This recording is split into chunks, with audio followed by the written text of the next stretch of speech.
Welcome everybody back into Nerd Sesh. As always, I'm Carson Brever and alongside me is Logan Camden. And today we are joined by friend of the show, of course, the great Jason Timpf, host of Hoops Tonight.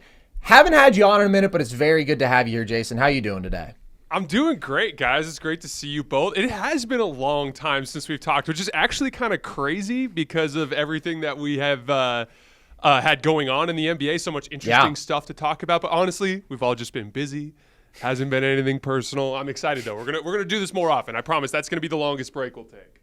Yeah, well, we were trying to get you in before Thanksgiving, at least in my head we were. But then things came up on us pretty fast. So I agree. I mean, there's a lot of good stuff to talk about. And let's start, Jason, with the Lakers, because there was once a time before Hoops Tonight when your show was Lakers Tonight. Some of us remember it, and of course you have an expertise on the Lakers. So seeing what you have from them so far this year, where it's been sort of an up and down experience, slow start, then they started rattling some off, and then they have this horrible loss to the Sixers. Just what's been your biggest takeaway on LA so far?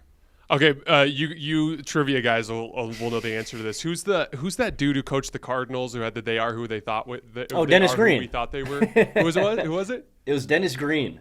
Yeah, Dennis Green. That's right. Yes, they are who we thought they were. Like, I feel I've had so many of my listeners in the comments like, admit it, the Lakers are terrible, all this kind of stuff, or they're average, or they're just not that good of a team, or whatever. And I'm like, what exactly have we seen from the Lakers this year that we didn't already know? It's like, oh, their backcourt's unathletic, and D'Lo alongside Austin is probably not a great option for a championship team. Okay, we already knew that from the Nuggets series. Like, without Jared Vanderbilt on the floor, they're going to struggle with point of attack defense. Okay, we already knew that. They probably need to make a midseason trade. Okay, we already knew that. Like, all of the stuff we learned about this team that's specifically leading to their struggles is stuff we already knew. Like, they struggle with night in, night out effort. Okay, they have every single day since they hoisted the trophy in 2020. None of this stuff is new information. And the if anything, I'm actually a tiny bit more optimistic about this team than I was to start the season because all of those things were things I already knew. And really everything this year came down to two things. Would LeBron James get back closer to what he was in 2020? And would they hit on their midseason trade?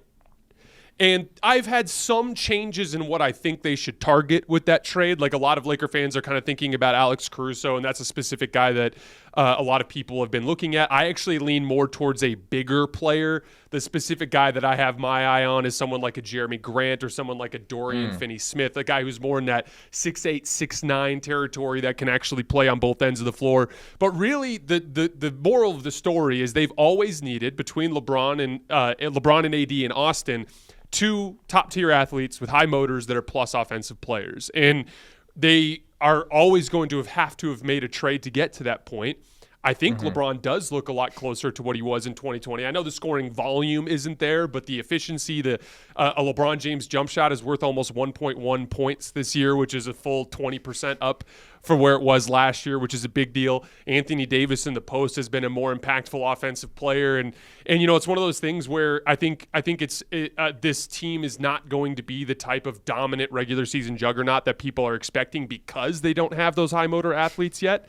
But, you know, that's something that they can address. I think Rui Hachimura, D'Angelo Russell, and a first-round pick is a pretty solid trade package. I think that's a trade package that will pull back a quality player. It's just a question of who. And I think as long as they hit on that trade and they stay healthy and LeBron maintains this level of play, I think they're every bit the top-tier contender that they were last year.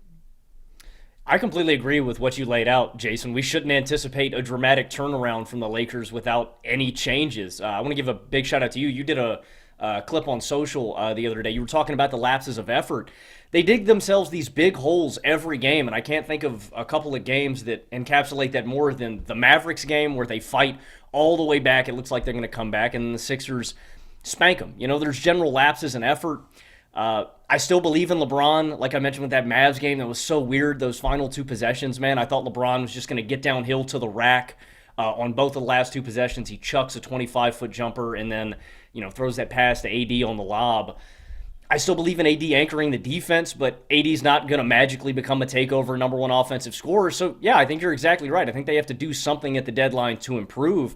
And I like that trade package. You throw out a couple of wings, a couple of bigger guys, And you throw out Caruso too. Are there any other guys like, because you mentioned the lack of athleticism in the backcourt, the struggles that those guys have? Are there any other guard targets that you like for the Lakers at the deadline? Because I think that really is what their season hinges on. What other big money moves they can make at the deadline? Yeah, it's interesting. The problem I have specifically with zeroing in on a guard, and obviously Alex Caruso is the type of archetype that we're talking about here, but like you're basically referring to any sort of like big like, and I say big more in terms of like low center of gravity, like fire hydrant type of guard that can defend at the point of attack. I mean, maybe you could talking to somebody like Orlando and be like, hey, we'll give you D'Angelo Russell because you need a shot creator, and we'll take Jalen Suggs or something like that, something along those lines. But that'd be that'd be a huge win, right? Exactly. Yeah. But like that, these are all those are like long shot deals, and that's kind of what I'm talking about. Because when I look at that specific guard archetype, there's just not that many of them. Like Bruce Brown, Indiana's not getting rid of him. Terrence Mann, the Clippers are not getting rid of him, right? Like there's just not that many of them around the league. That said, there are some undervalued and underappreciated bigger wings. And specifically, this is why I lean more in that direction. If you think of it as Austin and then LeBron and AD, then you got to do something with two spots. Let's say you get Alex Caruso. Or hell, let's say the miracle happens and you get Jalen Suggs. Now you got Jalen Suggs out there. Taurean Prince at the 3 has been a little bit of an issue. He's a little too small, not a very good rebounder, and he's not quite quick enough to take, primary point of attack assignments, right? So like now Jared Vanderbilt in that situation, Jared Vanderbilt does all those things super well, but he really, really struggles on the offensive end of the floor and can lead to significant issues in terms of guys, the team's just ignoring him, right? So I actually like the idea of Taurean Prince at the 2 when he's alongside a 3 that can take the higher leverage point of attack assignment, control the glass, be a better athlete in rotation, and then Taurean Prince is essentially a oversized 2 at that point. And that's why I kind of lean more towards that bigger forward prospect. I just think it gives you a better option at the 2. Let's just put it this way. I prefer Taurean at the 2 over Jared at the 3 within the playoff context. Because I think at that level, I think Taurean can actually do a good job, especially when he's very clearly the 5th best player in the lineup and when he's very clearly going to be operating on a lot of advantage situations. And then lastly, this is the last thing I'll say about it. The reason why I'm high on Jeremy Grant for a couple of reasons. The Lakers do need just a little bit more offensive pop in terms of like just dynamic scoring capability, right? Jeremy Grant's having a really good season on that front. And then secondly, like I feel like he's reaching a point where he's done the I'm scoring a bunch of points on a shitty team thing for about a half decade now. And I think this might be a better time to try to get him to buy in. And I think he might be relatively inexpensive within that regard. So that's kind of the type of archetype that I lean towards. I like that because to me, it sort of feels like the Lakers have two competing needs right now. If you're talking about them reaching that contending ceiling that they hope to, because they are flawed right now and they are very much a work in progress. And Jason, you lay out all of these deficiencies that we could have seen coming.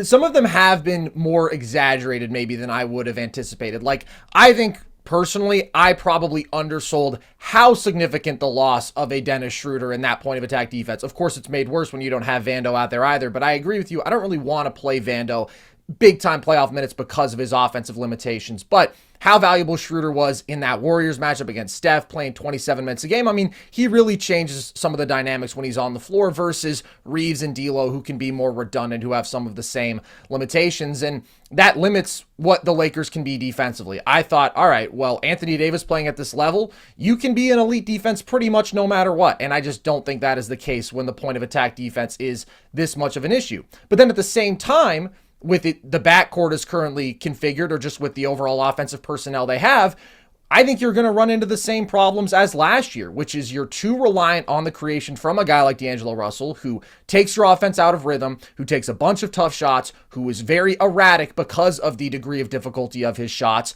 and just generally, they need more punch. They're 25th in offensive rating right now, and although I do think LeBron looks better, and he's having really the best three-point shooting season of his career right now. He's getting to the rim at the highest rate since 2020. I do think he looks rejuvenated, and that's been encouraging because He was dealing with the foot injury in last year's playoff run, but that was the most inconsistent, the most passive LeBron that we have ever seen in a high-stakes scenario, the most reliant on a jump shot that really wasn't falling at that point. So absolutely encouraging to see him better.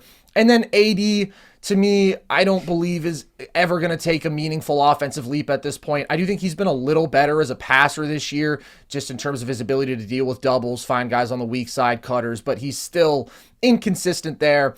The jump shooting evolution, not a real thing. Like, elite jump shooting Anthony Davis might as well be Beowulf at this point, okay? Maybe he existed. If he did, it was a long, long time ago, man. Like, that is the stuff of legend. He's 5 of 36 for mid-range this year. Just comical. And his field goal attempts right now lower than even last year's playoff run. So, to me, that level of consistent, assertive AD, I don't believe in. And he's certainly not going to reach the jump shooting level that he did in the bubble. And that championship formula of unstoppable LeBron, top 3 player alive Anthony Davis, because he was making 50% of his jumpers, because he was giving you 28 a night. He was a consistently dominant offensive force. With the elite role players, I just don't know if the top 2 is that overwhelmingly great to where that can be a title formula anymore. And they really didn't even have elite role players on that team. They had good role players. They were an elite defense. So that's where I talk about the competing needs. They definitely need to address this backcourt configuration. They need somebody who can really, really defend at the point of attack. And that's why I do really like a guy like Caruso. And then at the same time, they need more offensive punch. And there's been talk about a Zach LaVine who would bring you some of that high-level pick-and-roll shot making, but also could do it off-ball as a catch-and-shooter, an explosive cutter. Jeremy Grant is interesting because he does give you, to some degree, a solve for both. I honestly like that as a pitch. I don't know if it's enough to make me say, okay, this is a team that can win the title now, but I do think it's a step in the right direction because we can all agree that they absolutely need to make some mid-season move, but you can't be out on the Lakers because of a bad start to the regular season because of the effort issues and because we know that this roster doesn't look now how it's going to look at the end of the season. Exactly. Like to be clear, I'm with you. LeBron and AD are not dominant enough to represent the type of advantage that they represented in the 2020 season. That goes without saying. And the way I look at it, like, I think even within my championship contender tier, which right now is Denver at 1, Boston at 2, Milwaukee at 3, the Lakers at 4, the Suns at 5, and then I have the Timberwolves at 6, and I still have the Warriors at 7. In that tier, I think it's like Denver, Boston, Milwaukee, gap, Lakers, Suns, but I think the Lakers can jump that gap into the top tier if they hit on this particular trade. And again, like, one of the things with the offense, I will say, I'm not as worried about everybody else's. And one of the main reasons why is, like, this team has a shit ton of really bad offensive process during the early portions of games. Like, they'll go these 5-minute stretches where you're like, what the hell are they doing? D'Lo just challenged Joel Embiid at the rim. AD's trying to, like, dribble through 3 people, and he's dribbling it off his foot. And LeBron's, like, literally floating around doing nothing. Like, what is going on here? Like, Austin Reeves hasn't touched the ball yet. Like, whatever it is. Like, even before he went to the bench, that was the thing, is, like, they would just run everything through D'Lo. And, like, he was really good in preseason, but then he's been pretty bad after that. And he's gotten a little bit better since then. But essentially, the way I look at it is, like, at the end of these games, they've gotten away from the bullshit. They've gotten away from the 5-out, and it's just spamming actions where they have significant advantages. A lot of LeBron Anthony Davis pick and roll, a lot of LeBron Austin Reeves ghost screens and two-man game between the two of them. Austin Reeves has been really good down the stretch of games, knocking down big shots both on ball and off the ball.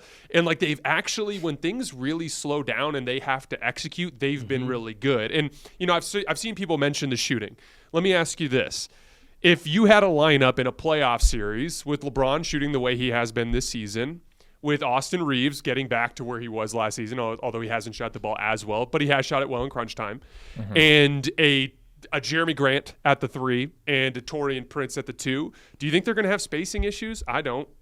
Do you think they're going to have issues scoring? They haven't, even before those deals, at the end of games. And so, like, I think most of their offensive issues at this point to the regular season have been poor shooting from guys who are historically good shooters. Like, a huge part of why their shooting has been so terrible is Taurean Prince and Austin Reeves can't make threes. And they're two really good three-point shooters. So, like, that's going to be fine. And a lot of that is related to offensive process in the sense that they're not generating as quality looks because they're doing so much weird stuff in the early portions of games. But every time it's been a close game in the fourth quarter, it's been LeBron, like, get the hell out of my way. We're going to run the same stuff that has been working for us for 5 years. We're going to get this thing done. So, like, I'm not – yeah, like I remain slightly more optimistic than I was coming into the season, but there's no question they have to hit on this trade. If they don't hit on the trade or they target the wrong type of player, like if they go after Levine and no one else, I'm not as excited about that. I don't view that team as particularly dynamic, especially on the defensive end of the floor. And if LeBron can't maintain this level of play, you can write them off completely too. So they're what I would call a contender where everything has to go right. But if everything goes right, you'd be foolish to count them out, in my opinion.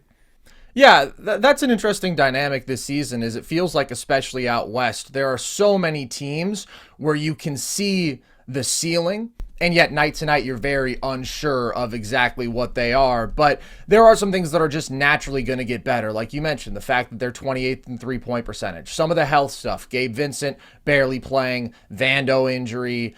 Rui's been hurt recently. I do wonder if they don't move him, if he does figure more prominently into the rotation going forward, just because I think he has been so good since the postseason last year, and I think that the shooting leap that we've seen from him from beyond the arc is real. I think that he is a mismatch attacker, big physical forward guy who can defend. He's just a really valuable player. Other rotation stuff, I mean, I'm a big Christian Wood guy. He hasn't looked good offensively whatsoever. I do wonder if his utilization has just been a bit weird. Like, he's basically just a spot-up guy now. I think he's one of the most effective pick-and-roll finishers in the league. Maybe get him a little bit more involved in those actions. But those are just little things that I think will trend in the right direction. I don't know if I'm quite as high on the Lakers ceiling as you. And even with the Grant addition, I do like it because it addresses both sides of the ball. I wonder if he's quite good enough at the point of attack, especially when you're looking at some of those matchups with the really dynamic guards. I still don't love that, but I mean, we do know what AD can do anchoring a defense as the best interior defender on the planet, and he's going to make you a damn good defense. So there's no question to me that this team has the potential to get a lot better. Really quick question before you go, Logan. If Jeremy Grant's your 3, can you get away with Gabe Vincent at the 2 and give him some more of the high leverage point of attack assignments, and then basically run Gabe, Austin with Jeremy and LeBron and AD? Yeah, I think that that's pretty solid.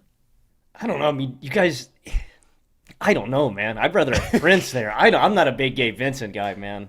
Torian's just not quick enough, man. Yeah. No, he's not. He's not. Jeremy would have to take the harder assignments. Now, with Jeremy, the thing that's exciting with him is rear view contests, like with the ability to funnel with his length on the back end of those types of possessions. It could be interesting.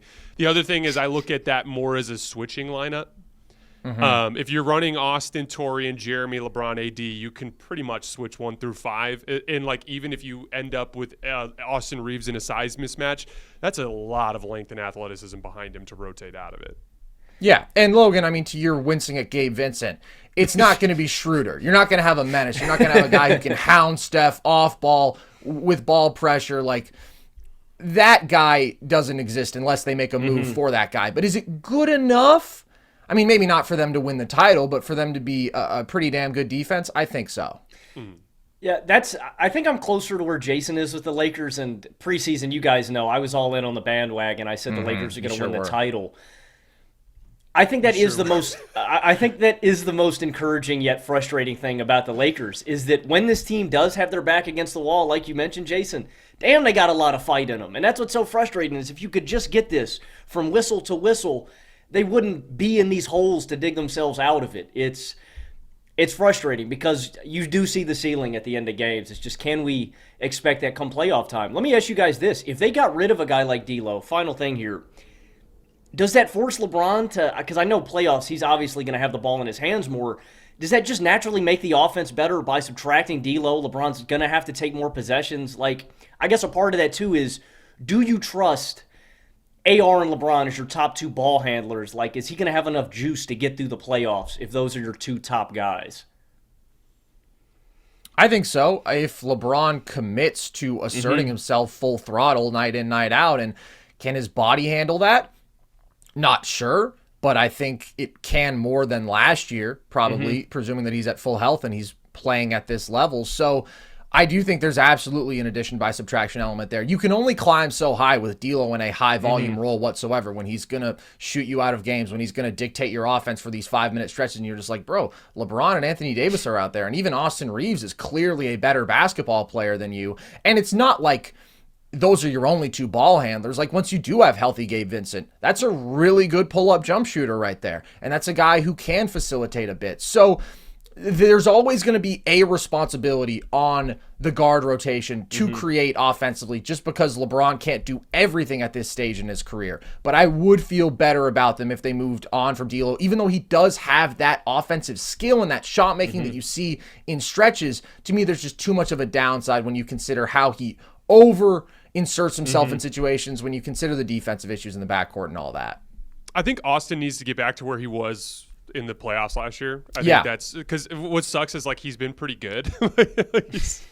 he's been unbelievable in crunch time, and then he's averaging 14 something a game with on 58% true shooting, which is certainly not bad. And his playmaking has been better in the last 5-6 games than really it's ever been. So that said, he needs to get back close in terms of the actual shot making to where he was last year in the postseason. As far as the LeBron piece goes, think about the LeBron we had last year in the playoffs on the bad foot and everything he was able to do matchup attacking.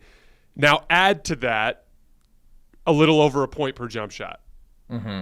What kind of player is that? We're talking about a top 5 player in the league, if that's the case. He was that good in every other phase of the game. He just was so atrociously bad with his over-the-top shot making, in addition to his shot selection, because he was taking a bunch of those too, that was hurting, that it literally submarined them every single close game, especially in that Denver Nuggets series, right? But in terms of his matchup attacking and the chess match stuff and what he was doing to pick teams apart in slow down half court environments, he was every bit as smart and impactful as we expect him at least over the course of the Laker era. Now, here's the thing. This is the last thing I'll say about it in terms of disagreeing with Carson as it pertains to the ceiling. I kind of parse all these teams off into different identities, right? The Bucks are going to be a team that has, and we're going to talk about them later, but some sort of significant defensive shortcoming in terms of point of attack personnel. But they're going to be really difficult to guard in slow down half court environments with the Dame Giannis combo, right? Right. Then you look at Boston, and I kind of go the opposite. I look at them as this team that will have really high offensive highs, but they're still extremely susceptible to the same shit that's been bothering them for years in terms of offensive stagnation, right? And they're also a little small on the interior. They have a little bit of Kristaps Porzingis went out and suddenly they can't guard anybody on the Orlando Magic. You know what I mean? That sort of thing can happen. So they have some flaws there. Denver obviously has improved defensively this year, which makes them even more scary than they were last year. But I would still argue they're always one injury away from a core starter from being a significantly easier to guard team, because the problem is all 4 of their role players around Jokic are guys you simply cannot leave open, right? In some way, shape, or form. And we've even seen that Jamal Murray goes out, suddenly they can't beat any good teams on the road, right? I would argue if Michael Porter that is Jr. Jamal Murray. No, for sure. But if Michael Porter Jr. went down, I would argue they become a significantly easier to guard team in the half court. If Kentavious Caldwell-Pope goes down and that turns into Justin Holiday or Christian Brown, that suddenly becomes a position you can help and rotate out of, right? If Aaron Gordon gets downgraded to Zeke Naji or somebody like that, or Peyton Watson, that's another. So every team has some sort of vulnerability, even if we agree Denver's the best. I look at the Lakers as if they hit on this trade, I look at them as a team. If I was marching out there, Gabe Vincent, Jeremy Grant, LeBron, and Anthony Davis, I look at them as a team that can be the best half court defense in the NBA playoffs. And if that is the case, in terms of because they were last year. They were last year with Dennis being the one big swing card that Carson's referring to. So if they can address that specific piece at the point of attack, I look at them as a team that would be exactly what they were last year. If they were what they were last year defensively, with a little bit better half-court offense in terms of just upgrades from LeBron, upgrades from, maybe Austin's a little better than he was, and then maybe you have that upgraded piece in terms of that role player that you have playing off the ball. I think that could go a long way towards them being, again, from being a gap below Denver like they were last year to being in the same tier and below them, meaning like Denver would be favored, but it's probably a 6 or 7 game series, and maybe some things go a couple different ways and they have a chance to win. And that to me is the big difference. Like last year, they were a really good team that was clearly not good enough to win the title. I think this year, pending the right trade, they become a great team that has a chance to win the title, even if they're not the favorite. That's basically the way I look at them. Yeah, I don't think that we're too far apart on that. And honestly, preseason, that's kind of how I felt.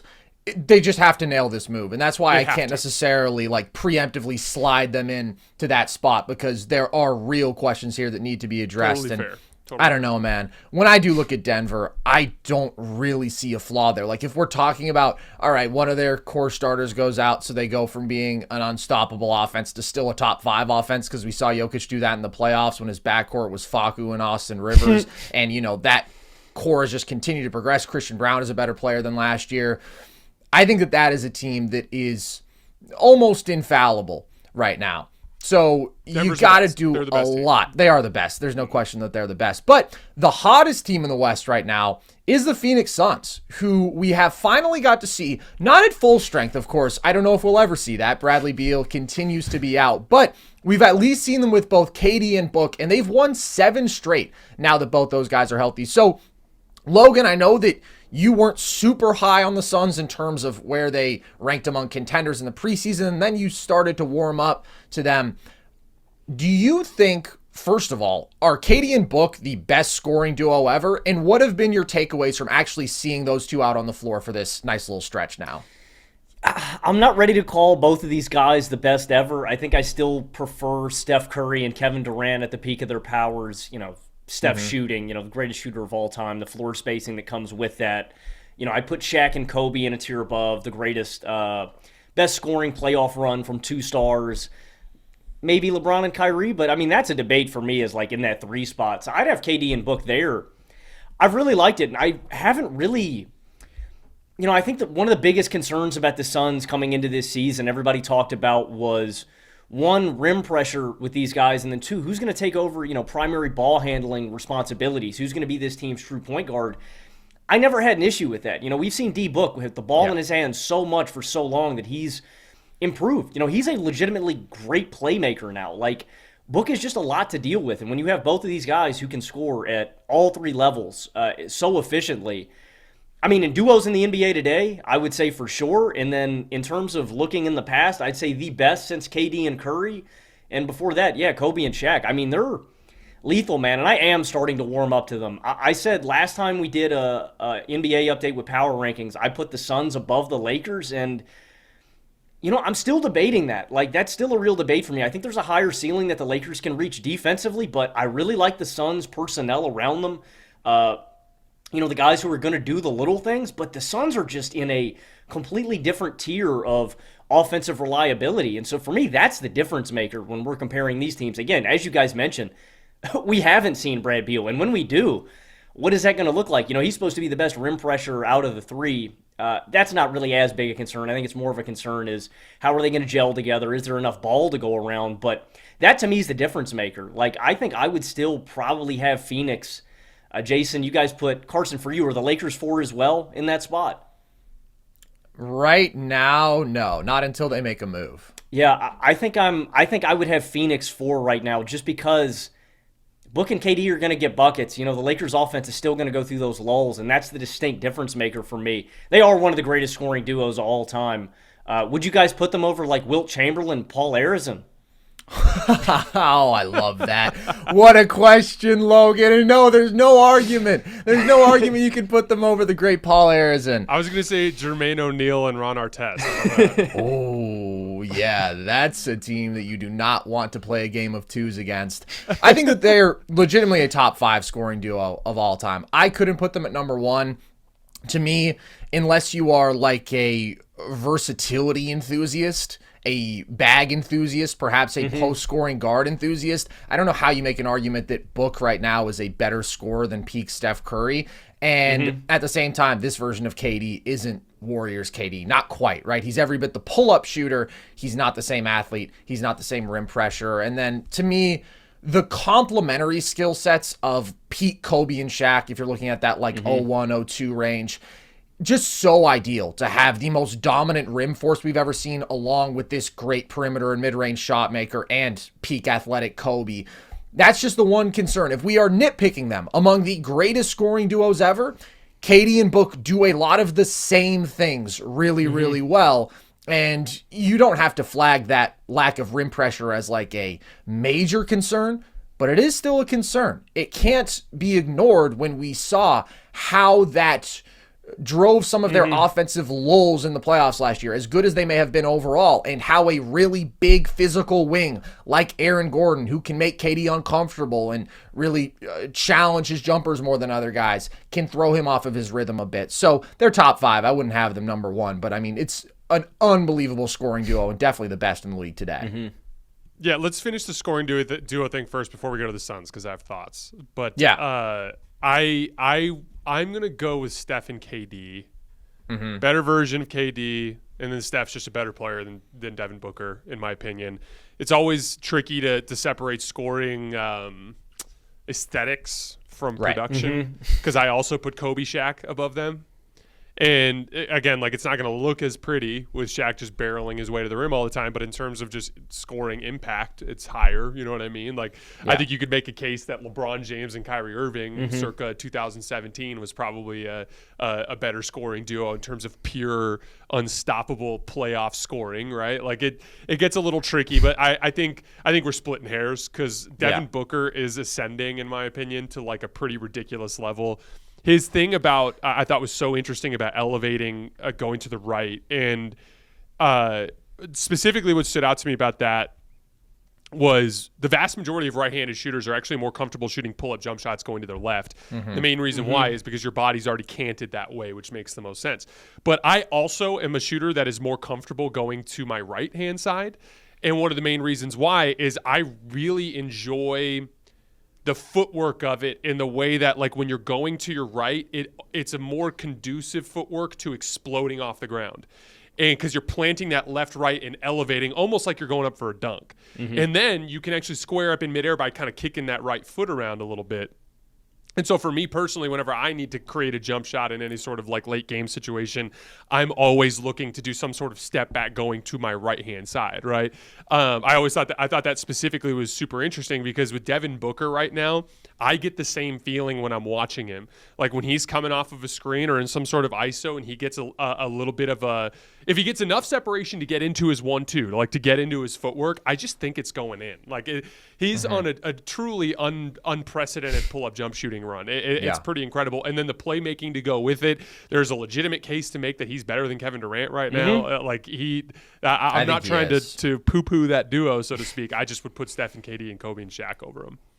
Yeah, and I think that that's totally uncontroversial. And if we are going to promote one last duo to this conversation, Logan, if we're going the way throwback, it's not going to be Wilt and Paul. I think it would have to be Jerry West and Elgin Baylor. Yeah, I mean, they combined for 70 points per game in 1962 in the regular season and the playoffs, when those guys were simultaneously at their peaks. Basically, I mean, Jerry got a little better after that, but Elgin was still fully healthy. That was a pretty unstoppable duo. But we are really nitpicking either way here. So, Jason, you talk about the Suns at large. I mean, what have been your takeaways from seeing these two together out there? I'm not prepared to make any sort of big picture statement or move them around any contender list when they've played by far the easiest schedule in the NBA. Yeah, their opponents have won fewer than 45% of their games. The game winner against the Knicks was just the second time this season that the Suns notched a win against a team that is 500 or better.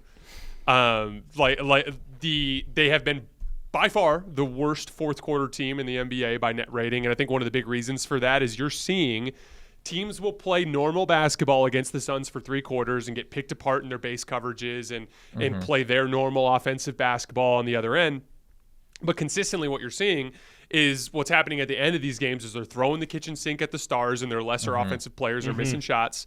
And then on the other end of the floor, they have a lot of entry points. You can get downhill on Yusuf Nurkic going to the basket. Yeah. You can pick on their smaller guards off the ball. You can do a lot in the slow down portions of the game to bother this team. Now, the question will be, when Bradley Beal comes back, does that swing the offensive, off-ball talent piece to where you can't just outright blitz Kevin Durant, Devin Booker every single time they touch the ball? We'll see. When Devin Booker's out there, when all three of those guys are out there, are they going to still be able to defend as well as Frank Vogel has had them defending, which they haven't been a great defensive team by any stretch, but they've been better than I expected. And Frank Vogel has them really sharp in their rotations. And just in general, I think Frank Vogel is kind of the perfect coach for them in terms of they don't need his offensive limitations don't matter with how good they are offensively. And he can just get them to run a good baseline scheme and to get guys to buy in, right? So I'm not out on the Suns or anything like that. I have not seen anything from them this year that is oh, see that's gonna be the thing that pushes them over the top in the postseason. I just haven't seen that, and so I want to just reserve judgment on the Suns until they start racking up wins against good teams and or get everybody back and start to play better at that point. Shout out a coach you just mentioned at the start of the episode, Jason. I'll go back to Dennis Green. In terms of, they are who we thought they were in terms of different things that we've seen from the Suns this year. I think you're right. If you're looking for something that's going to put them over the top, we haven't seen it yet, because you talk about the adjustments that teams make in the fourth. I think that's the scary thing that may come back to bite Phoenix in the playoffs, right? We saw it last year when the other guys weren't pulling their weight, when KD and D-Book would go into these lulls taking pull-up long mid-range jump shots, and they'd lose leads, they'd blow games, and that hasn't fixed itself either. Last in the playoffs, they were 20th percentile in shots at the rim. This season, they're 21st percentile. I still think that's the biggest aspect of this team is reliable, dynamic offense. You know what I mean? Because we're not going to deny the talent that's here, the crazy pull-up jump shooters, the overwhelming offensive ability. It's going to be about this offense being dynamic and unstoppable. I do think you're right, though. When Brad Beal comes back, that's when we're finally going to be able to, man, I'm waiting on it, dude. It is frustrating. I want to see this team at full strength. I'm so excited to see these guys play together. I've had people, one of my coworkers went to the game where Brad Beal was supposed to make his debut. He was like, oh, man, we're going to see the trio together. And then we got. That's really going to determine what this team looks like in the future. But the issues that got them in the playoffs still have not been resolved. I think that's still the Suns' biggest issue, is that offensive dynamism. I do think the shot making from the supporting cast is better than last year, and they did a good job of addressing that. And they've actually been the best three-point shooting team in the league, I think, by percentage in this streak that they're on. And there's no question that swapping out Okogie and Torrey Craig, Okogie's obviously still there, but he doesn't have to play as prominent of a role. They have more options. Even Chris Paul, who's just not a comfortable catch and shooter off ball, injecting Grayson Allen, Eric Gordon, even Yuta, right? Those dudes are flamethrowers. And so if you think about that Nuggets series where Book was just out of his mind and the defensive strategy became, all right, we're going to basically have Jokic hedge hard, and we're going to get multiple bodies in his face, and we're going to force Book to make these skip passes, which he actually managed to do. And that was when the playmaking leap was evident. And that's why I don't understand how people could have been concerned about that, because Book has grown so much there, and he already showed it in the playoffs last year. But he can make these awesome skip passes all he wants. If the dudes in the corner aren't knocking them down, then you're still doing the right thing defensively. So I think that, yes, teams will load up on him and KD and force other guys to beat them, as they should. But they're also better equipped in that sense. But when it comes down to it, nothing has changed in terms of my outlook about the defensive ceiling that this team can reach. Like, even in this stretch, they've been 22nd in defensive rating. I just don't see, as a matter of personnel, how they can be above average there. And if Beal is out there, then that makes things all the much more difficult. So I think that this is what this team is going to be great at. I mean, they have Devin Booker and Kevin Durant. They have two of the best mid-range shot makers alive, two of the best just scorers, period. Two of the most versatile scorers. I mean, they're both eating up free throws right now. So even without pressuring the rim at an elite level, they're getting some of those free points. And Book is I've said this before, just undeniably a top 8 player alive right now. When you consider, I think he has an effective field goal percentage of 62 on pull-up jumpers this year, totally unconscious. And the level at which he is thinking the game right now, his manipulation of defenders with his eyes to move guys to open up specific passing angles, his composure against traps and hard hedges, and his ability to play make out of those situations, just how genuinely unselfish he is, how willing he is to facilitate. Like, that is an all-around offensive superstar. His handle has gotten so good. He loves that in and out so much. Like, it just feels like offensively there's nothing that he can't do right now other than maybe rise up and dunk on a guy like Anthony Edwards. But that was never the concern. And so, to me, as a overall basketball team, I'm still not really moved yet. I am a believer in what they're capable of when they're at full strength. I just don't want to make a call on it until I see it. And like that's really all there is to it. I think that, to Carson's point, that's the one glaring flaw that's shown on the screen that I'm not sure there's a fix for, which is like they have to run drop with Nurkic, and that's just an easy target at the end of games. Yeah. And the simple, like, if you're going to run, I don't think Booker and Beal are easy targets, but they are guys where, like let's say they face the Lakers. You don't think LeBron's going to be attacking both of those guys in the post. Right. You don't think LeBron's going to be attacking an Eric Gordon. I think Eric Gordon's the clubhouse leader for fifth starter. What do you guys think? Yeah, when they're healthy. I think so. I mean, point of attack defense, spot up shooting, close out attacking. I think that he offers the most complete. If he decides that he's not going to take 20 shots and pull from 35 times, that's the only downside. Oh God, yeah, the injuries have been perfect for the way he wants to play here. Yeah, very true. He has just decided that he is Bradley Beal, and I think that that's always been his dream. I'm by no means out on the Suns. It's just, when I looked at this preseason, it's like, all right, can they reach the effortless offensive ceiling that the Nuggets can? I still don't quite think so, and I don't think they can reach that defensive ceiling. So there are just limitations here that are not going to be easily addressed. They did a phenomenal job with the resources that they had, and they have this unbelievable duo, but I think it's going to be tough for them to get to a place where I'm going into the postseason like, oh yeah, that team is going to win the title. One last really quick note before you move on. Shout out to Kevin Durant. One of the things I was talking about this offseason was like he's taking too many long twos and he's leaving shot value on the table. He's kind of upped his pull-up three-point shooting this year in terms of volume and percentage, and it's done a lot to just kind of make his overall shot value higher. And I think that was smart and a good adjustment on his part, because like you can't all just be taking pull-up twos all the time. Yeah. As Chet Holmgren once wisely said, 54 from Trey Ball is OD, shooting hang pulls. And that's something that I think about a lot. And KD has really embodied that this year. In the NBA, the game can change in an instant, but no matter how the action unfolds, DraftKings Sportsbook has your back. This week, new customers can score $150 instantly in bonus bets just for betting $5 on basketball. Win or lose, you get an instant dub. Download the DraftKings Sportsbook app now and use code NERDS. New customers can get $150 instantly in bonus bets for betting just $5 on basketball, only on DraftKings Sportsbook with code NERDS. The crown is yours. Going to the East here, another contender that struggled a little bit, not as much in terms of win-loss record, but just in terms of their caliber of play early. The Bucks have come on strong as well. They're now sitting at 13-5. Jason, how encouraged are you by their turnaround here? So they're another team where, like, I have this theory. It's a working theory that I've kind of come up with this year, which is like nobody just rips through and beats good teams one after the other. Not anymore. No one goes on an 8-game winning streak against all high-level playoff opponents. It just doesn't happen. Like, really good teams will go 5-3 in stretches like that. You know what I mean? So generally speaking, my working theory is like, when teams play like shit for an extended period of time, it's usually tougher schedule, guys getting hurt out of the lineup, that kind of thing. Like the Warriors. Everyone's like off the Warriors bandwagon. They've played the toughest schedule in the league by far. Draymond Green's barely played.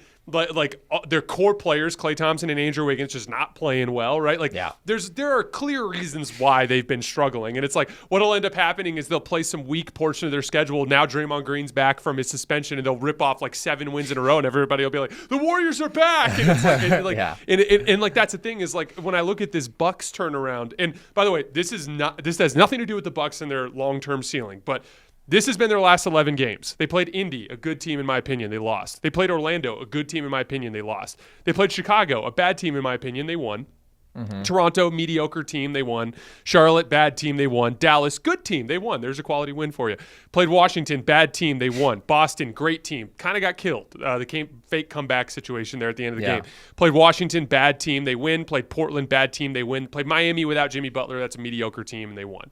So, like, I'm not saying that they're, like that this is a useless stretch of basketball. I'm just saying this isn't an example of them having figured everything out. Even in this 8-1 stretch against a really weak schedule, still only 14th in defense. But there are some really encouraging things. They're rebounding way better than they did to start the year. That's encouraging. I think a big part of that is just keeping their big guys closer to the rim. That's helped a lot. The pull-up three-point shot coming around for Dame, I think, is big. He's 41% on pull-up threes in his last 8 games. In his last 3 games, he's 8 for 17, which is 47%. That's a really good sign that the struggles early in the season were related to conditioning and rhythm, which that was our working theory at the time, right?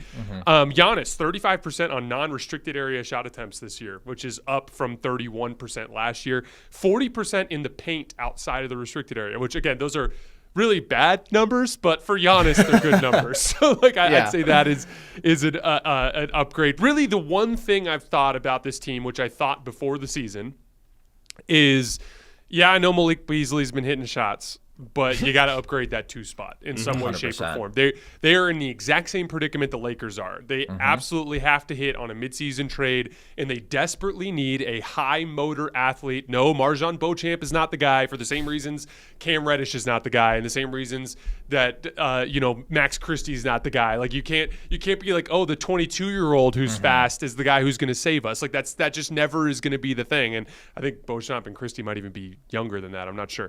But anyway, the point is like they're going to have to make some sort of midseason trade. But I don't know if you guys have noticed, but the Dame Giannis pick and roll is starting to look more like what we expected it to look at the start of the season. They're finally starting to clear the side to simplify the reads, and they're setting screens further away from the basket. Giannis is no longer popping like an idiot like he was early in the season. He's rolling hard to the rim. So like I'm a big believer in the Bucks and their long-term ceiling, but they're just like the Lakers. They have to hit on their midseason trade. Yeah, 100%. I do like what I've seen from them, and they did fix their biggest issue that we thought that Dame would address. I haven't seen the same lulls offensively. Like you said, I'd like to see this against better defenses, 2 better teams, but they're the number 3 half-court offense this season. That's a massive leap. They've been the number 1 most efficient team scoring out of pick and roll. They were just slightly better than league average last season. Like, this should be one of the best teams in all of basketball at closing games out. Like you guys mentioned, Giannis and Dame are attempting nearly 20 free throws a night. Like, when you're coming down late in games, like getting downhill, drawing fouls, creating offense, that's where this team is lacked. And again, this is without Chris Middleton, too. I mean, that opens up another dynamic when he's fully healthy, you mentioned that Portland game. They erase a 26-point deficit against them. I thought that was really impressive. Again, it's against Portland, but for Portland's Milwaukee, been playing some decent basketball. Can we shout them out for a second? I guess. Shout out Portland. Shout out Portland. Done. Okay, move on.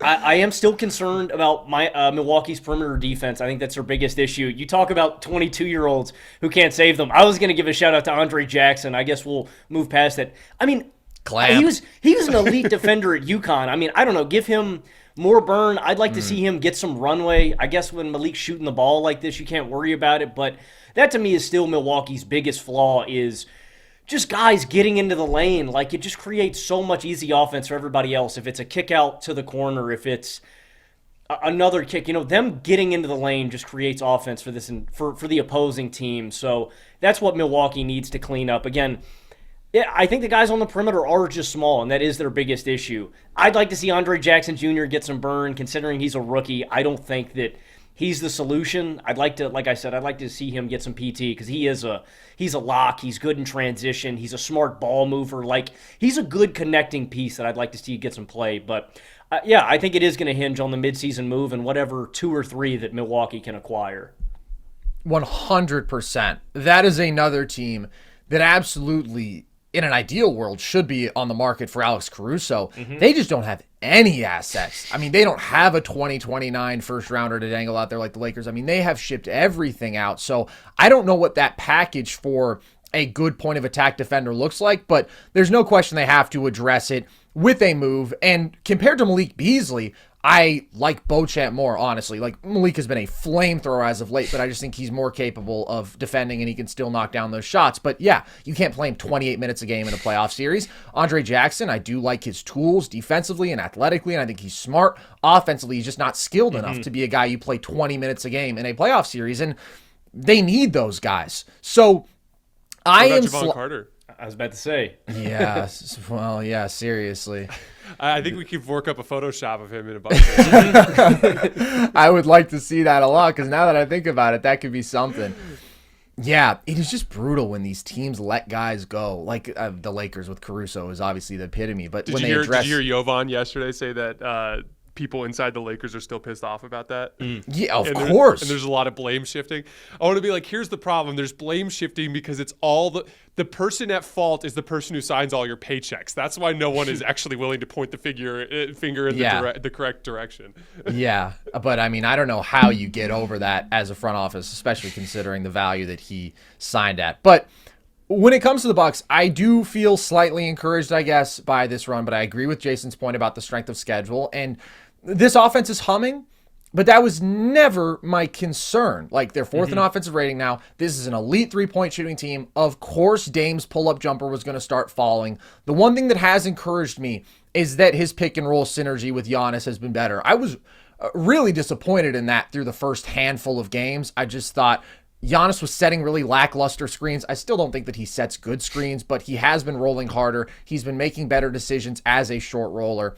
The one Dame pick and roll element that I still think they need to improve upon is when teams really sell out on Dame. If it's a trap, if it's a hard hedge, whenever two defenders are committed to him and he has to get the ball out, he hasn't been the most precise passer in those situations, and they haven't been the most effective taking advantage of some of those 4-on-3s. Like, interesting stat, when Dame shoots out of pick and roll, he scores with 86th percentile efficiency. When the defense commits to him, which means he's very likely going to facilitate, it's only 48th percentile pick and roll offense. So if they want to reach their true ceiling, I think they need to do a better job capitalizing on the offensive attention he demands, and Dame certainly has a role in that as well. But when we're talking about Bucks expectations, it was never, all right, can they rattle off wins against mediocre teams? The standard is Boston, and the standard is Denver. And when I hold them up to that standard, I still think that point of attack defense is too much of an issue. They're still 21st in defensive rating on the year, and they've slightly improved.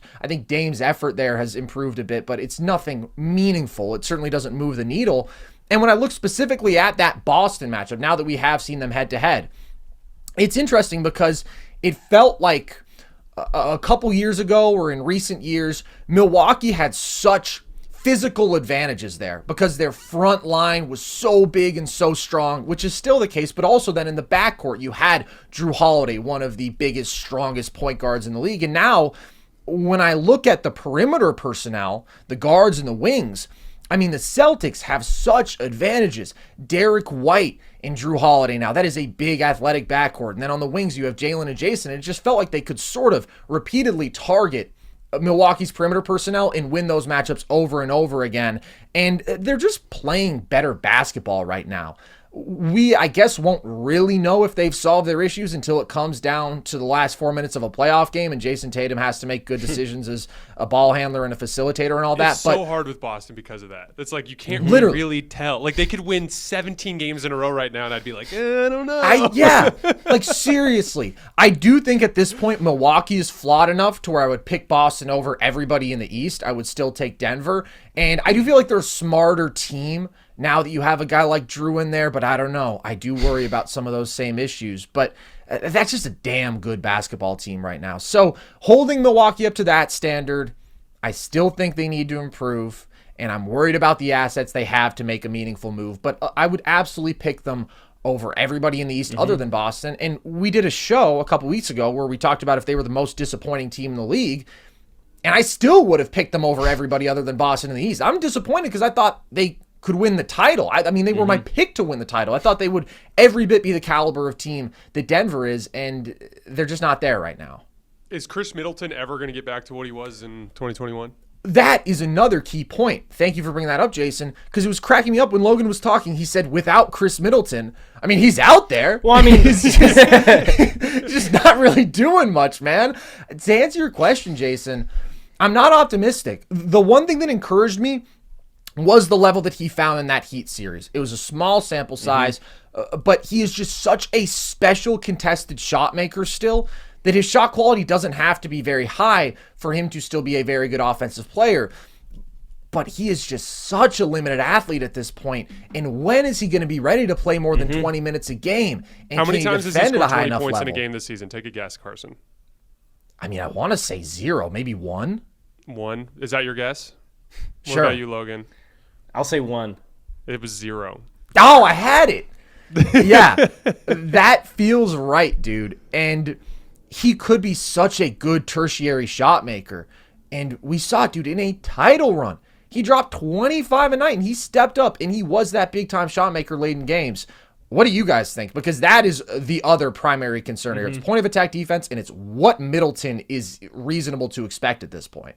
I mean, I think it's all within expect. Like, what do you need from Middleton? I mean, do you need 18 a night? Like, I still think Middleton is a tough enough bucket that it's going to be tough. It's always going to be ugly with Chris Middleton, man. It's never going to be beautiful, easy, seamless basketball because of how he gets his buckets. But, yeah, man, I mean, I still think Chris, give him a full season. I was encouraged. I was really encouraged by what we saw in the Miami series. Like, I don't know. I don't think his game's not, super heavily predicated on athleticism. Like, I think if you're expecting 20-plus, maybe you'll be disappointed, but 18 efficiently, I think is doable playing off ball both of these guys. And I think with what Dame and Giannis can do offensively, I think that's enough. So I don't think he'll ever be what he was at his apex, during the title run, but I think he can be enough to be a tertiary offensive option. I think it matters more that he can be a good athlete and defender and rebounder. Yeah. And, that's the scary thing is, you're talking about perimeter personnel, and it's it is arguably the worst combination of size, length, and athleticism for a perimeter core in the NBA right now. Now, Giannis, when he's on the floor, makes up for so much of that, obviously. Right. But they're small and they're slow, and so that's the concern. Is people also forget that Chris Middleton was the guy who took a lot of important defensive assignments for them in that 2021 playoff run and was a very important point of attack defender. So that to me is another big swing factor, and that's kind of they're Lakers East, man. They're Lakers East. If they make the right trade and they're healthy and they're in some big series against Boston, you're gonna pick Boston, but you're man, I'm scared of them. They could win this series, and that's kind of the way it is with the Lakers. You're picking Denver over LA in a Western Conference Finals rematch.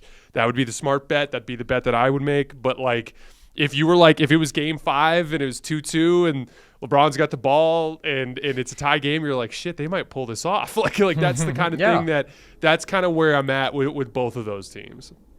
Yeah, you cannot underestimate the ceiling that a Dame and Giannis-led team can reach, and Brook Lopez is still so good. But I'm with you, Jason. I really worry about the athletic deterioration of Middleton.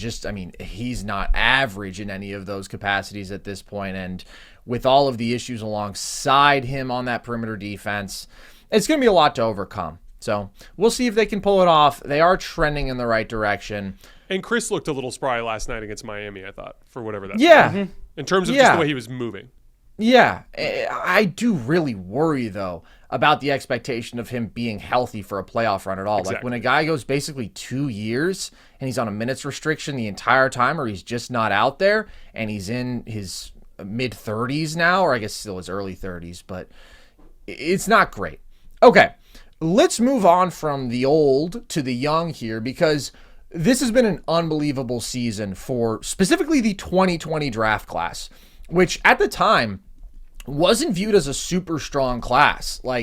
there were a lot of questions about Ant and LaMelo, who felt like the primary candidates for that number 1 spot. Wiseman ends up going 2. He had played 4 games of college, relatively unproven. And what we have seen from the guard play has just been unbelievable. You have Ant Edwards, you have Tyrese Haliburton, you have Tyrese Maxey, you have, of course, LaMelo, you have Desmond Bane, all dudes who are just hooping this year. Logan, who do you view as the best guy from that class? It's such a tough question. I also want to say, I mean, that was just such a crapshoot of a draft considering the circumstances. Like, that was always going to be tough to gauge.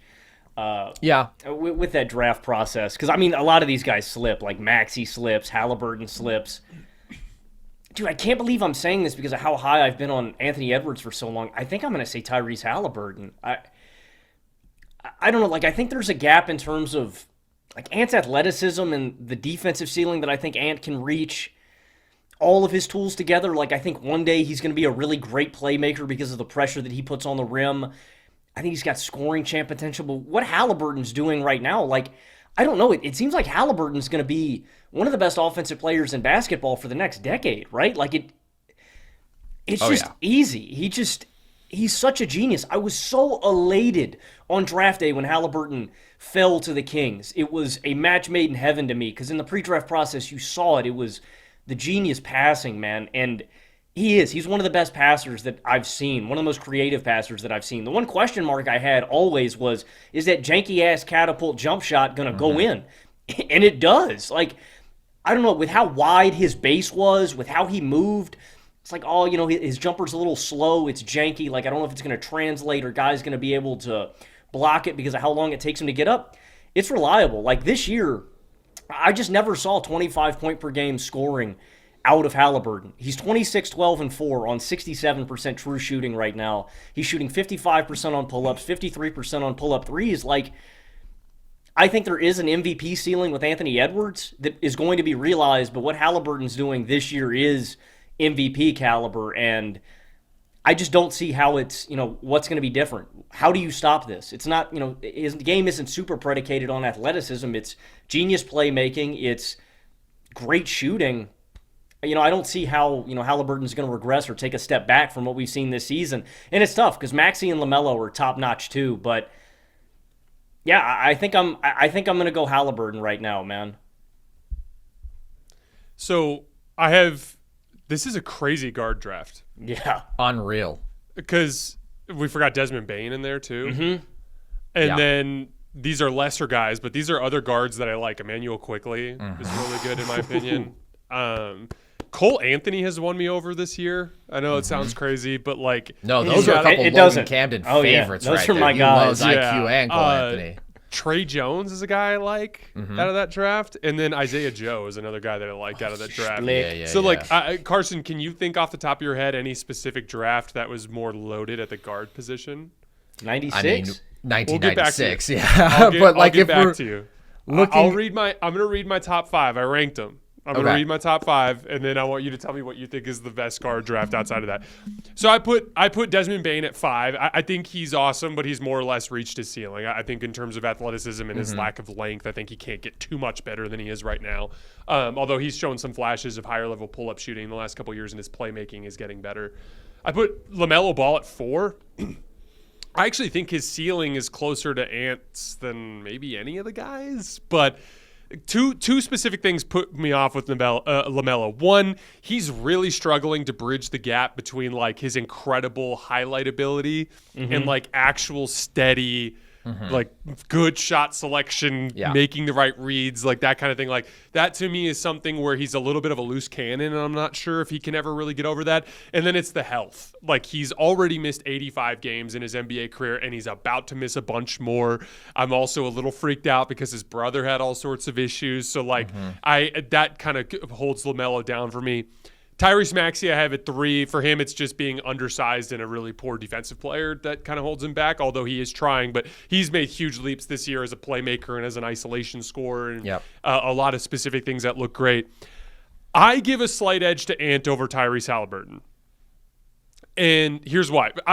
Tyrese to me is like a steady version of LaMelo Ball. Like he's actually a more accurate shooter, but more importantly, like he just makes really good decisions. He doesn't make a lot of mistakes, which is very different than the LaMelo process. The reason why I lean Ant, I think he's by far the best and most versatile athlete in the group. Yep. I think he's by far the best defender, even if his focus drifts sometimes. And he's got like legitimate best perimeter defender in the league type of potential in the big picture if he wants to. And I think he'll be LeBron-esque in the sense that like, I don't think he'll ever be regarded as the league's best defender or even in that conversation, but you'll be in some big playoff series and it's like, oh shit, Ant's doing this now and he shut that off. Okay. Like I think you're going to see a lot of stuff like that in his late 20s, early 30s. And just in general, I think his offensive frame gives him a lot more playoff versatility offensively in terms of like when things really denigrate down to a rock fight and the pull-up jumpers aren't falling and, you know, they're completely ignoring Bruce Brown off the ball or something like that. Like, who knows what the deal is? Like, I think Ant's physical imposition on the game gives him just a little bit higher ceiling as a two-way player in the playoffs than Tyrese Haliburton can reach. But to be clear, we are splitting hairs on all five of those guys. Like, all five of those guys are awesome. And, like, I think there's probably a little bit of a break between the top four and Bane. But, like, between those top four guys, like, Tyrese Maxey's playing like a star this year. Like, I don't want to undersell that at all. But I lean slightly towards Ant because of those athleticism advantages. So I think I agree with your 5 through 3, Jason. I love Bane, but it's tough to see how he gets a lot better. Although, to be fair, I have kind of felt that about him year in, year out, and he has continued to improve, but it's just tough when you don't see that athletic ceiling, that real playmaking ceiling. But he's just damn good right now. LaMelo has had an awesome season, but I agree with you. I mean, he's a better shooter even than the numbers indicate because his shot quality is so tough, and he's improved as a finisher this year.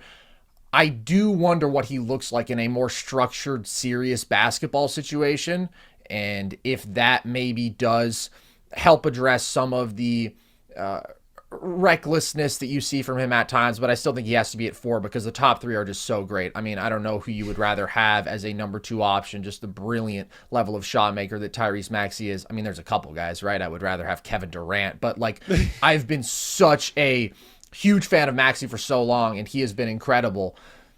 Quick stat to for me, you. though, Tyrese Maxey catch and shoot jump shots been worth 1.49 points per shot this year. Disgusting. I almost just threw up when you said that. But it's right, dude. I mean, he does everything, right? Incredible spot up, incredible in transition, lethal pick and roll scorer, good isolation scorer, playmaking well this year. To me, he's clearly a top 30 player in the NBA right now, maybe top 25. But then when we are getting to the Hallie and Ant tier, we're talking about generational. We're talking about top 15 players right now. We're talking about dudes who I think are perennial MVP candidates. And I wasn't that high on Hallie before this year. I have been so blown away about what we've seen from him. Just completely unrivaled production and efficiency throughout NBA history. 26-12 on 67% true shooting. Like, come on. And he's doing it while leading by far the number 1 offense in the NBA without another close to star talent alongside him. And it's interesting when we compare him to Ant because I definitely think Hallie is playing better basketball right now. I do think there are some different dynamics when you talk about a playoff series, but to me, it's not so much about the offensive side of the ball. Now, I think Ant is a guy who is always going to get better in a playoff scenario because of how dominant he is physically. And I mean, we've seen that every time that he's been there. He's taken his level up, and Ant is just continuing to get better too. I mean, he has turned into an elite mid-range shooter when previously that was a dynamic that was completely missing from his game. So his scoring versatility has improved, and he has that unstoppable physical element. He is getting better as a playmaker. Ant, to me, is a guy who will always get better in the playoffs. I just don't think Hallie actually gets worse because when you talk about those situations, all right, well, what if a defense does completely ignore Bruce Brown? Hallie might be the single best player in the NBA right now at dealing with traps. He is so composed in those situations. He just literally always makes the right read. And that is such an asset when you combine it with scoring touch that you cannot overstate how great it is. Like, this is not Trae Young, where Trae is going to have these brutal shooting nights. Hallie's a top 2 shooter in the NBA, and I honestly don't think you can argue otherwise. He's shooting 46% from deep right now on crazy high volume. He's shooting 43% on pull-up threes. Like, after Steph Curry, give me Hallie over anybody else. He can pull from such depth. And then when you talk about the touch shot making, he's going to be 55% from floater range. He just constantly has defenses in a bind. And I don't know if there's an athlete you can put on him that takes away that level of skilled shot making. And I don't know if there's a defensive scheme that can deal with just how brilliantly he is going to dissect whatever you throw at him as a playmaker. So, I mean, this is a guy who is a generational offensive talent, truly. But you can pick on him defensively, and that is going to happen in high-stakes scenarios. And Ant is a guy who is going to defend a lot better in the playoffs too, because you absolutely see the flashes in the regular season. There are times where his effort waxes and wanes, but when he's dialed in, he has all the special athletic traits, and we've seen those ceilings from him. So it is very close for a playoff series this year, because you cannot overstate the value of, hey, I'm going to make this team great offensively. Just give me good spot-up shooters, good enough athletes. I'm going to create great shots every time down the floor. And as awesome as he is, can't quite do that, but I think it's a classic floor raiser versus ceiling raiser dynamic. I think Hallie is a better floor raiser. Give him a supporting cast with just shooters, and he's going to make that a great offense. But if you have good talent alongside the guy, then give me the guy with the elite two-way ceiling, the unstoppable physical force who's good enough as a playmaker. That's Ant. Long-term, I still want Ant because I do think that he has more room to grow. But it's a much closer conversation than I really ever would have thought. It's definitely super close. I like your floor raiser comp because like he pretty much revitalized Obi Toppin's career because he hits him on every freaking cut to the basket that he Obi's makes. not good. Obi's not good at all. But he's athletic. He hits him on every cut to the rim, and he hits him on every leak out. And like just that right there has made Obi Toppin into like a useful four in that unit. I view him Jokic-esque in terms of his ability to kind of decipher coverages and things along those lines. Again, I agree with you that it's super, super close. I guess the difference between us and the reason why I have him flipped is like I'm a big believer that like playoff series at the highest level are like the definition of everything going wrong. Like everything stops working. Your this stops working. Your that stops working. They take this away. They take that away. And they literally turn into these ugly ass fist fights I'm always going to lean on the bigger, stronger athlete in a situation like that. And for the record, that's one of the reasons why I love Jokic is like Jokic is both the free flowing maestro and the dude who like, if you were playing pool basketball with him and there's like three guys like pulling on his shoulders and stuff, he's still just going up over everybody and dunking it. You know, like he can do that too. And I think that's what makes him the best player in the league. But to me, that's kind of the specific thing I look at when I give a slight edge to Ant. Yep, I agree. And I think that, again, it comes down to also trying to pinpoint the opposing player and team's biggest weakness. And you're going to attack Hallie defensively. You can't do that with Ant. But Hallie's versatility offensively, you mentioned transition. I mean, I think he's the best transition conductor in the NBA today. I think he's the best hit-ahead passer in the NBA today. Awesome stuff for Obi, like legitimately. I mean, he's more productive there than he could be anywhere else. And in the half court, I mean, he scores with 95th percentile efficiency out of pick and roll, 92nd out of isolation, 80th spot up. Doesn't play off ball a lot, but he's such a great shooter there. I mean, he is a true offensive maestro, and that's just what I want to emphasize because I see him lumped more into those maxi conversations at times. I honestly think it depends. Some people would put him in those Ant conversations, but to me, that's where he belongs. Like, this is truly one of the league's superstars right now and for the foreseeable future. I think there's a gap between Tyrese, Maxey, and Haliburton. I agree with you there. Yeah. I just think the value to team offense, you cannot overstate. And also, I think Maxey is a beneficiary of playing alongside Embiid. He would be great anywhere, but that's a good situation when you have a guy who demands that much attention and can be your offensive number one. Holly and Embiid would probably be the favorite, right? Like you'd be, if not the favorite, you'd put them in that tier with Boston, Milwaukee, and Denver. That would break the NBA. I mean, that would just be disgusting. But when we're talking about these great offensive players, you were speaking my language there with the Jokic talk. And a couple months back, I think it was, you went on Jenkins and Jones, friend of ours at the Volume, and you said that you felt that Jokic at this point was a more unstoppable half-court player offensively than Steph and LeBron, I believe were the two names that you threw out. And they sort of winced at that, but you know me, I'm not going to wince at that, Jason. I'm going to eat that right up. So I thought we could have that conversation and take it even beyond, comparing him to his other great peers. Do you think he's the most unstoppable half-court player ever offensively? Yes, and my reasoning is pretty simple. I've rooted for and against all the guys that I would include on that tier. And I've rooted against Steph in a playoff series as someone who was rooting for LeBron, and I could just plainly state that I felt more helpless as a fan trying to figure out ways that you could stop Nikola Jokic than I felt with Steph. And I want to be clear, that's not a shot at Steph in any way, shape, or form. This is just acknowledging Jokic for what he's doing. I would say when I factor in both sides of the floor, I still think there's a gap between Jokic and LeBron from 2016 to 2020 in terms of he was 97% of what Jokic was offensively while also being the most impactful athlete on the floor in transition and on the defensive end of the floor. And I think that kind of gave him an edge. But specifically with Jokic, this thing where there's one dude in the league who's big enough to withstand his drop step. Yeah. And that's Joel Embiid, which would be so interesting about potentially seeing those two ever play in a playoff series, but I don't think it'll ever happen, or at least not anytime soon, because Embiid is such a limited playoff player, but at least on the offensive end of the floor.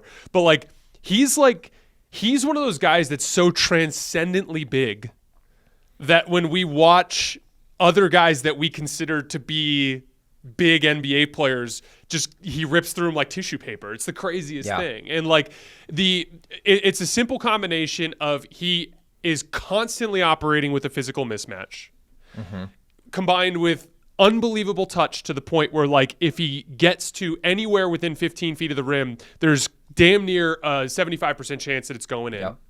And there's no defensive coverage you could throw at him that he wouldn't pick apart with the right play. And when you put those three pieces together, it just becomes overwhelming. Because the one thing with Steph is he's got the shot value piece, he's got the playmaking piece, he's got all of those things, but he's operating at a physical disadvantage in almost every single situation. He's just so incredibly crafty, he can deal with all those situations. I do think Steph is deceptively quick, and I think he's kind of Luka-esque in his ability to weaponize angles and fakes to get by people. And so I don't want to sit here and act like he's not a great athlete. Of course he is. But Jokic is Steph operating with a physical advantage in every single situation. That's basically the way I look at him. Yeah, and I think that another advantage, too, that Jokic has distinctly is just how much he amplifies all of his teammates. All three of these guys, I want to be clear, too, Steph, LeBron, Jokic, I think have amplified their teammates maybe more than anybody else in NBA history. Shout out Magic Johnson, too, because when we're talking about the pantheon of great passers, too, I think it's Jokic, LeBron, Magic. But I also think it's the versatility, man. You talk about the physical advantage that Jokic has on ball, Jason, down on the low block against smaller guys. Jokic has that advantage, as a screen setter. And in terms of DHOs, that's another way that he maximizes his guys. The talent around him, he sets one screen, you're screwed, because then he's just going to throw a little pocket pass, boom, it's a floater. I think Jokic He is probably number one for me. It's tough because LeBron is the greatest rim pressure ever, the greatest defensive collapser ever, but I think Jokic is a better tough shot maker. I think he abuses mismatches more against smaller defenders. And, like I said, I think the biggest thing is that Jokic just amplifies his teammates more maybe than anybody else in NBA history. Yeah, I think he and LeBron are both pretty much peak mismatch abusers, as you would expect. I mean, they have these overwhelming physical advantages. It's hilarious when we talk about this question specifically in the context of the half court because the Nuggets are currently averaging more points per possession in the half court than in transition, which is incomprehensible. And they probably won't do that for the whole season, but pretty ridiculous number for right now. But I mean, you guys articulated all of my key points here. It is being the strongest dude in the league, close to the biggest dude in the league, while also being the best touch shot maker that we've ever seen. I mean, when you can just hit that paint and you are able to hit those hooks with layup efficiency, out of pick and roll, those floaters with layup efficiency.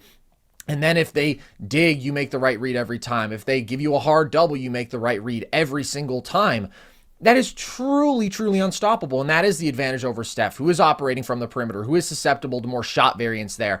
I think that there's an interesting debate to be had between the value that you can have away from the ball, enhancing your teammates without having to dominate, right? When we talk about the ceiling raising potential that has, like Steph draws 2 defenders away from the ball. And so that empowers his teammates to work with an advantage, and they should get an open shot out of that, but he's still reliant on them making the right decisions because the outcome isn't literally in his hands. And then the physical imposition that you have as that dominant, overwhelming force who, when it comes down to it, it is literally just, I get to that paint and then you either double me and I hit somebody for a wide open look, or I'm going to score on you in a one-on-one situation, and which of those is more valuable. But I don't know if anybody has ever blended them more perfectly than Jokic, because I do think he is more versatile even than a LeBron James, right? LeBron is going to dominate the ball. When we're talking about prime LeBron, of course, he can abuse those mismatches out of the post, but overwhelmingly, he's going to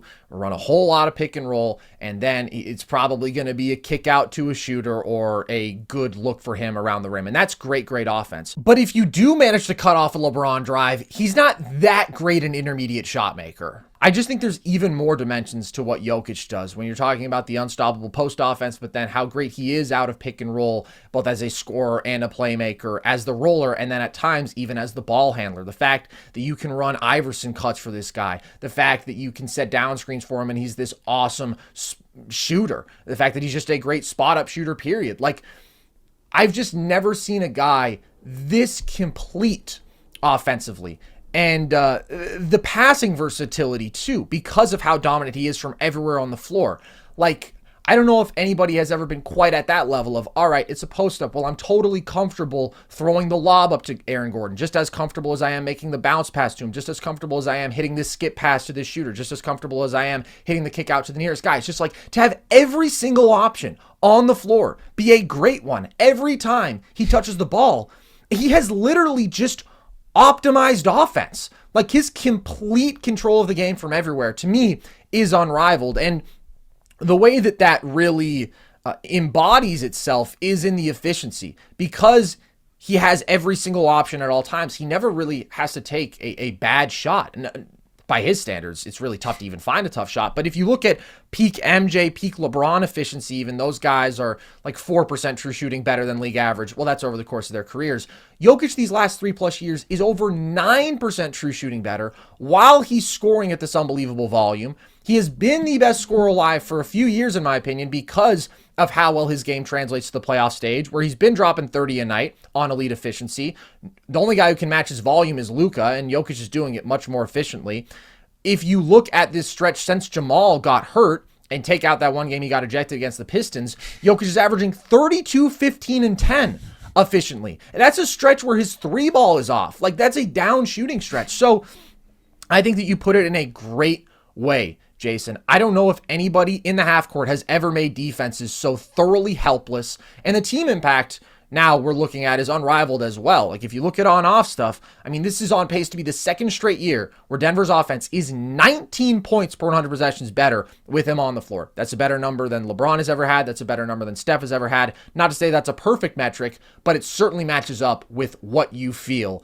He just completely has defenses helpless for the entirety of the game in the half court in a way that, I mean, even MJ, right? He would miss playmaking opportunities. Very good, but he would miss those opportunities. Magic, great scorer, underrated scorer. Wasn't as overwhelmingly dominant there as Jokic is. When I look at all those other tier 1 guys, I think he's the most infallible.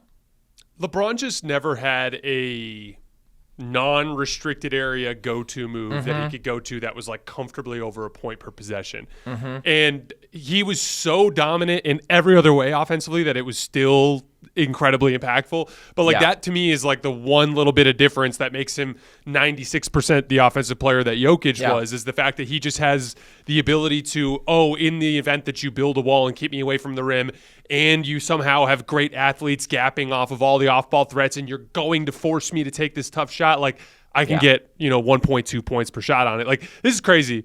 He last year broke the NBA basically by shooting in the mid-60s on floaters and hooks throughout the entire season. He's shooting 75% this year on floaters. Can you believe that?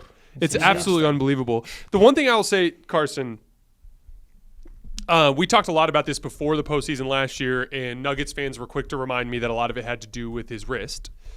But I shouldn't say last year. It was the year before last. It was the Austin Rivers, Facu Campazzo year.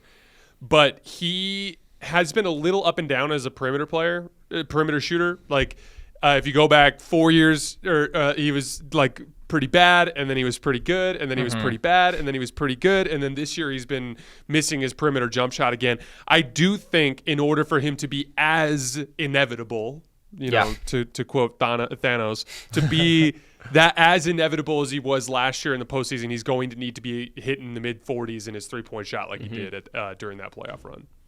I agree with you. That is actually a great thing to bring up because that has been the one swing factor with Jokic. Overwhelmingly, though, in the playoffs, I mean, he's been amazing. Like, he did have that one run, but he's 41% from deep in the playoffs. This last run was unstoppable. So, like, that is the one thing. If you can leave him from three and he's not going to make you pay for it consistently, then that is when he is no longer a perfect offensive player. Who's two for you guys? Is there any debate between LeBron and Steph? I think it's LeBron. I mean, it's the same difference maker when we're talking about direct physical imposition to me. Yeah, it's the Ant versus Haliburton. Same argument. Yeah, basically. Okay, I love that Jokic talk, but before we get out of here, let's just give some quick love to somebody who maybe is going under the radar a bit right now. If it's a player or it's a team, while we have you here, Jason, who is somebody in that category who you think's balling, who deserves more credit right now? I have two guys that I want to quick shout out. First, De'Aaron Fox. He's been kicking everyone's ass this year. And, like, I don't feel like he's getting the recognition for that. Like, I wouldn't say De'Aaron Fox has been at this level long enough for me to consider him in the superstar tier, but he has been playing like a superstar in this first fourth of the season. The second guy I want to shout out is Karl Anthony Towns. I thought he looked like the clearest candidate to get traded from Minnesota before the season, and for obvious reasons. And honestly, like, it's everything he's been doing on the defensive end of the floor. He's been a very good low man for them, cleaning up messes around the rim and help, and also as a defensive rebounder. And that has gone a long way towards making him let's just say he's not hurting them on the defensive end as much as he has in years past. And when you combine that with him just playing a really controlled offensive game as a really nice compliment to Ant, he's one of the few guys in the league that, like, every single post touch he's drawing a double team, which I think is, I shouldn't say every single, but the vast majority of his post touches he's drawing double teams, which is going a long way towards getting the defense in rotation and allowing them to play out of that. Like, if he continues to play at this level, it makes no sense to trade him, which I think is a really interesting kind of counter to where we were before the season. So those are the two guys that I think in the star tier that are, like, playing a lot better than they're getting credit for right now. Yeah, I think those are good picks too. I want to give a shout out to Bam Adebayo, man. I just think he kind of gets criminally, like, lost in the shuffle, man. We always talk about the great defenders in the league. We always throw out Giannis. People shout out Triple J. We get Anthony Davis, right? Bam, for my money, is probably number Dre 2. Bam's top 3 to me. It's tough, man. There's so many good defenders. But when you're talking about, like, complete packages in terms of rim protection, in terms of isolation, nobody over the last 5 years has defended more isolations at a better clip than Bam Adebayo. For my money, is still one of the handful of the best isolation defenders on the planet, probably the best. Opposing ball handlers are scoring just 0.77 points per possession versus Bam in drop. He's holding opponents to 52.9% at the rim. That's a career best mark for Bam. Opponents attempt 6.2% fewer shots at the rim with Bam on the floor. And he has been the number one best isolation defender this season as well. I just think that we give so much love to these great dominant rim protectors, but when you're talking about complete defensive impact of switching on to perimeter guys and on the interior, I think it's Bam and I think it's Dre. And Bam just never gets the love that I think he deserves. And neither do the Heat, man. I just feel like the Heat just do this every year where you just kind of forget about them. And then the other guy I want to give a shout out to is two Knicks. Shout out Emmanuel Quickly, Jason. You just like trying to fire me up, man. Quickly's my guy. He might. I've said this before, and Carson always laughs at me, dude. Quickly might be my favorite player in the NBA. I want to give a shout out to Jalen Brunson and RJ Barrett. Brunson is as steady as they come at point guard, and again, just doesn't get the love he deserves, I think, because the Knicks have Julius Randle on their team, and he drags them down. And then RJ's just having a career year. Defense, shooting off ball, playing smart basketball. I'd like for him to be a little more efficient inside the arc, but I have had my doubts seriously about RJ as a piece, and this is I think his best season by far of his young career. Great choices all around. The only thing that concerns me with RJ is what if we're seeing an outlier three-point shooting stretch, and that isn't a sustained leap, because, I mean, that's been huge for him. But, yeah, I mean, just a good two-way basketball player when he is knocking down his shots like that. Bam is a great choice, and you focus on the defense, which is always there. But offensively, did you see the turnarounds last game, man? 46% on pull-up jumpers this year. Yeah. The footwork in the turnarounds, I was just so surprised how balanced and even Bam looked rising up, because he can fade away and throw himself off. I don't know. His footwork looked really good last night against Milwaukee. Can I complain about Bam for just a second, though? Please. When is he going to get to the point where he has better touch around the rim? That's the part that kills me. All the Jokic shots that we're talking about, the really short range, like push shots, hook shots, floaters, more dynamic finishes around the rim.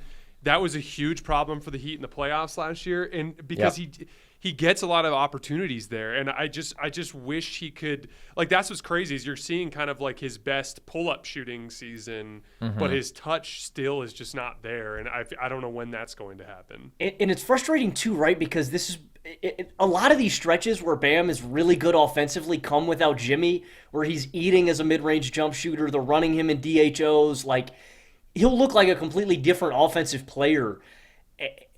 It's frustrating. It's like the Anthony Davis thing, man, where you can have a couple of good games, and then, like you mentioned, in the playoffs, it'll just kill you, because that's what'll take Miami up to another level, right? With a healthy Hero, with a healthy Butler.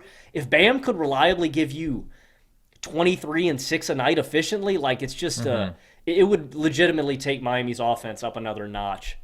Yeah, but I think that's exactly the right complaint, Jason, and that is the complaint that will inevitably arise with Bam come playoff time again if they make a deep run, and honestly can overshadow his defensive contributions because people get so frustrated by it.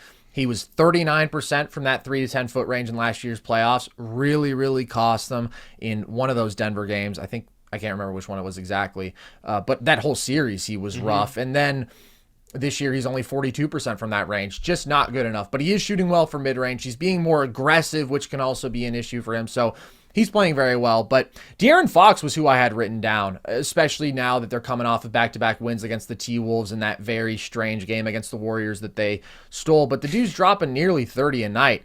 And an elite intermediate shot maker, 55% in the paint, but outside the restricted area, 46% from mid-range, while being one of the quickest, if not the quickest players in the NBA today, and having a career three-point shooting season. 36% from deep on 8.5 attempts per game. We've never seen him shoot from deep at that volume, and so he just continues to get better. And also, Cat does deserve credit, because I was in the exact same boat as you, Jason, and after a few games this season, I thought, offensively, it's just not a good situation for him. Playing alongside another big like Gobert, he's in that role where a lot of times he's a spot-up guy, which he's very good at, and he just got off to an ugly start to the season. But then his drives can be rough because he's settling for a lot of those tough physical runners. He can't get all the way downhill, and if he does, then Gobert's defender can just send help, and maybe he struggles as a playmaker there. And I still think it's a bit congested for him offensively. You're not getting the best offensive version of Cat because of playing with Gobert, and the turnover numbers are a little bit higher because sometimes those post-ups he can struggle to really break down doubles with his playmaking. But he's playing much better offensively. The shooting stuff has come back to where you expected to be with him. And then defensively, I would go as far as to say he's been good. Like, I think having another big, having that kind of size and length on the interior alongside Gobert, a guy who can really defend in the post, that's where he shines the most because he's strong. He's been like a real positive impact guy, super important to what Minnesota's doing. And I thought maybe you have to move off of him for a big wing who is a more seamless fit offensively, but I do not feel that way right now. I think all of what Minnesota's doing is so impressive, and I mean, we've talked about... Do you look at them as a top-tier contender the way I do, or no? Yeah, I mean, you had them 6. I would probably have them even higher, honestly. I think to me, they might be 4 right now, which is tough because I don't want to just keep on changing whoever I view as the second best team out west, because it's like, this is what I said last show. You could tell me the Lakers made the Western Conference Finals, wouldn't be surprised. The Warriors wouldn't be surprised. Timberwolves wouldn't be surprised at all. Thunder wouldn't be surprised. Like, there's so many teams in that sort of range, but I mean, the defensive formula is so reliable. They're a really good matchup for the Nuggets defensively. I don't know if they quite have the offensive firepower, and that's really the one concern is, can they be an elite offensive team? I'm not sure, but having a player the caliber of Ant with solid supporting pieces offensively, I think they'll be pretty good there. And then defensively, I mean, if Ant's dialed in, they are elite on the perimeter, they are elite on the interior, they are big, they are physical, they are athletic. I mean, that's just going to be an ugly, ugly out for anybody. Agreed. Yeah. So I think they have to be in those conversations. But Jason, it has been an absolute delight to have you here, man. So great to get to talk basketball with you. One of, I think, both of our favorite people to listen to, but even more so to have on the show. So appreciate your insight as always. Any last words before we sign off here? I'm just looking forward to having you guys on my show next week so we can make that a thing. Yes, cannot wait. Everybody, of course, go check out Hoops Tonight. Same deal as we have over here at Nerd Sesh. If you used to see Jason in your volume feed and then you wonder where he went, he has his own YouTube page now. So look up Hoops Tonight. Really, really awesome. Basically daily basketball content. And if you want more of our stuff, you can follow us across social, TikTok and Instagram at Nerd Sesh, Twitter at Nerd_Sesh. You can listen to the podcast across audio platforms, and like I said, check us out on the Nerd Sesh YouTube page. Plus, if you want some merch, we've got the flags behind us, we've got hats, we've got shirts, we've got hoodies, all of that at thevolume.com. So shout out again to Jason. Awesome to have you on. And thank you to all of you guys for listening. And with that, I've been Carson Brabber. I have been Logan Camden. And this was Nerd Sesh.